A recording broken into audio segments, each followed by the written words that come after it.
Hey, I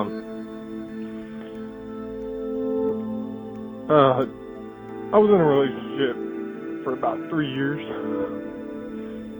It's been about 2.5 months since we broke up. I still have dreams about her every night. Last night I had one that, we got back together. And I woke up and I realized that it was just me. Again, I didn't love her the way I should have. I wasn't the person who I thought I was. But I just wish that I could get one more chance, even though I never will. Thanks. Bye. Your mind has to seek discomfort. It has to seek these difficult tasks. You have to enjoy it. And you have to figure out a way to make your mind enjoy those things. And some people it comes easy and some people it doesn't. Some people it takes a long time. I always tell people the best thing you could ever do is force yourself to a schedule. Just write it down. Like today I have to do an hour on the treadmill. I have to do an hour, no matter what. Even if you're walking on it, you're doing an hour on a treadmill. The next time you're going to do it, just okay, you did an hour and this is the amount of miles you got in. Next time you're going to, add 3 miles. Put an extra 3 miles in that 1 hour. And just keep doing things like that. Write down, today I'm going to do 100 push-ups, and I'm going to do 100 sit-ups, and I'm going to do 100 chin-ups. That's today. And then force yourself. Force yourself to adhere to a schedule. Make a Monday, Wednesday, Friday workout schedule. Give yourself some time off, Like don't even crush yourself to the point where you can't do it. Make it so that you really appreciate those Tuesdays and Thursdays. But on Monday, Wednesday, and Friday, you're going to get after it, and this is what you're going to do. Most people just try to go work out. And you're kind of aimless, and you show up, and you pick up the jump rope, you jump a little rope, maybe you hit the heavy bag a little bit, maybe you do some curls, but you don't really have an aim. That's why people like to hire trainers, because a trainer will tell you what to do. Well, you can tell yourself what to do. If you don't have money for a trainer, you don't even have to have fucking equipment.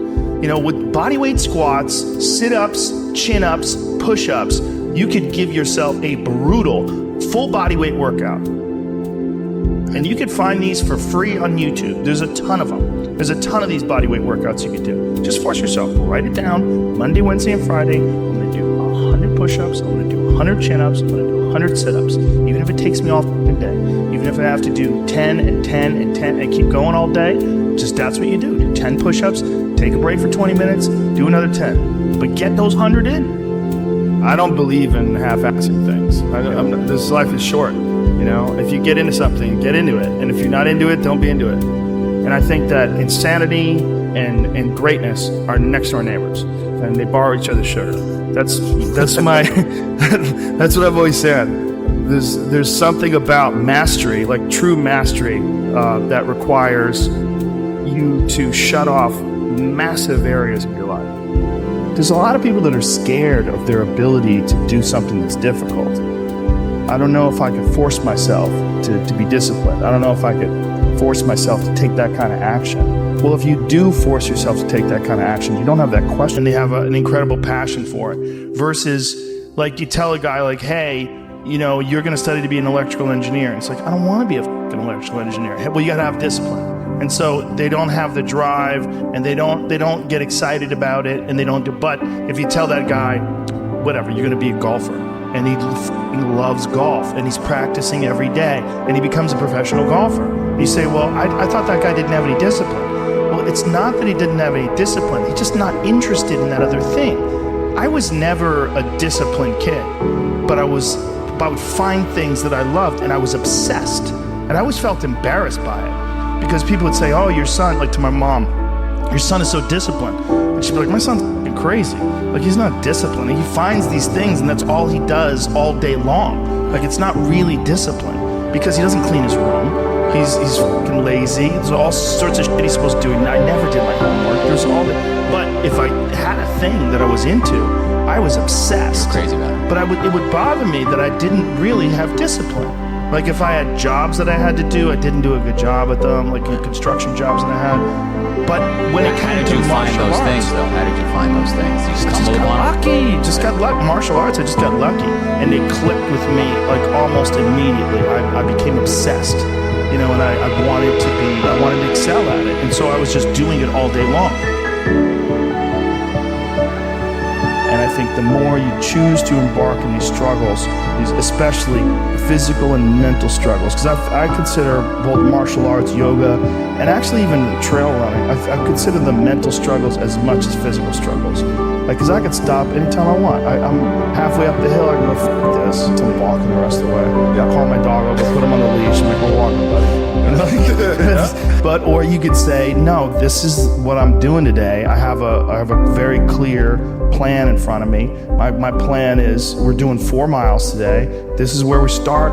This is where we end. This is what we're doing. Sometimes when things are really hard to do, you think, oh my God, I gotta stop doing this. But once you do it and you complete it, you have a satisfaction, this sense of satisfaction that you did something really difficult that is irreplaceable. Some kids never get that, and they just stay fat and stupid their whole life. And some kids, they get these little lessons, and then they realize, like, you can push yourself and you can get somewhere. You know, some kids get real lucky and they get involved in sports or martial arts early, and one of the best benefits of sports is you realize that through hard work you get improvement, through improvement you get success, through success you get that big dopamine rush, you get that good feeling, you get confidence, you get this knowledge. You get the girl. Yeah, you get, sometimes, I didn't, but you get this knowledge that you can do something that's difficult and you can overcome, even though it feels like you can't. You're gonna have days where you suck, but those days are so motivational. I mean, that's the bright side of tragedy. So when you come through it, you really will have an appreciation for the moments without tragedy. You don't really feel it unless unless life burns you. You don't really feel it. It's one of the things that I tell people all the time, because a lot of people have a hard time defining themselves. They define themselves by failure because they failed. But I'm like, you're not your failures, you're you.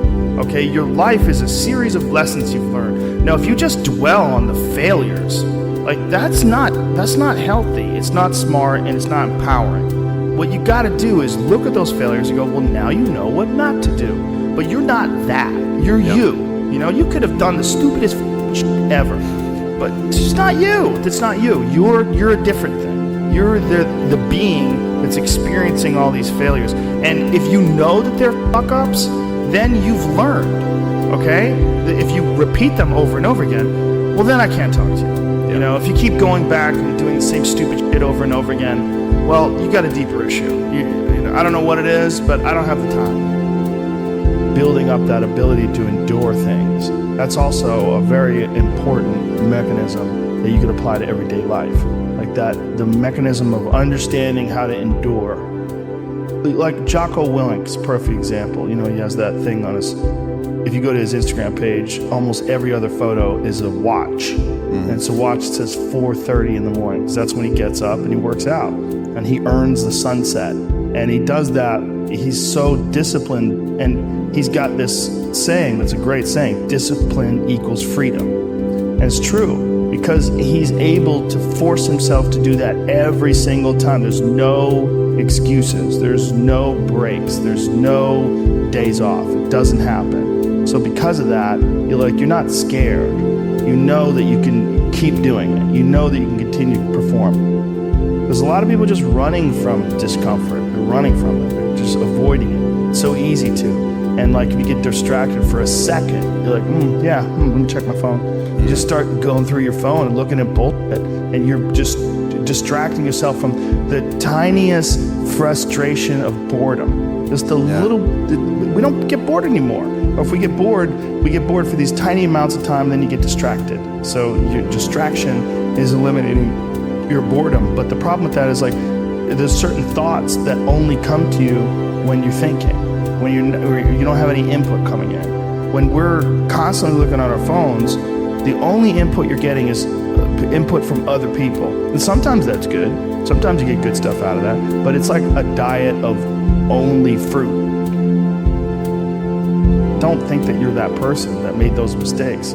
You're the person who's learned, you know? And to have that attitude is a really important thing. And to not say, why am I doing this now? I could have been doing this my whole life. Well, you weren't, so the fuck is that gonna help? Yeah. You know, you gotta not think like that. You just gotta be happy you're doing it now.